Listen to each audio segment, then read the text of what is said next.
Hi there, Sanmunani Mulweni. Welcome to Fix Channel. If you're new here, please subscribe before the end of the video.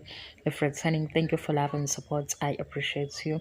Returning is Tembu episode 28 review. Uthumsile uthole manje ukuthi uMakhwela mayenomacele engamfonela. Uthi uMacele nje abanye bayafonelwa umseleke sesiphaka. Nangu kuMakhwela esezwe ukuthi umseleke ukuthi mama kuMacele usethi kodwa kimi akashongo.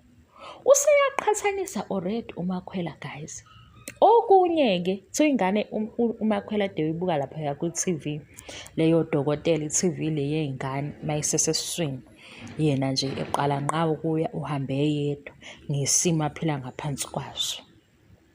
Yazi uMakhwela zisazombingelela izinto ezibingelele omangwabe sebephakathi.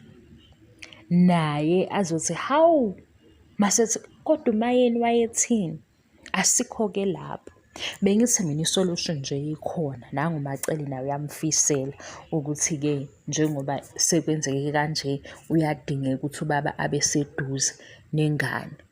Akuthathwe phela yena akaqondanise ney'nsuku zaMacele yabo kuyadokotela ngoba uMacele kula endaweni kaMakhwela kukhona le support. Shuthi makuwusuku lasesiphakhi uMakhwela-ke nobaba uMseleko bengakwazi ukuthi bebe ndawonye kudokotela ngoba esiphakhi abanankinga noMakhwela. Nabo siyahlangana lento. U-episode 28 we-guys sisazoxoxa nje kanje nginikeza amanqampi.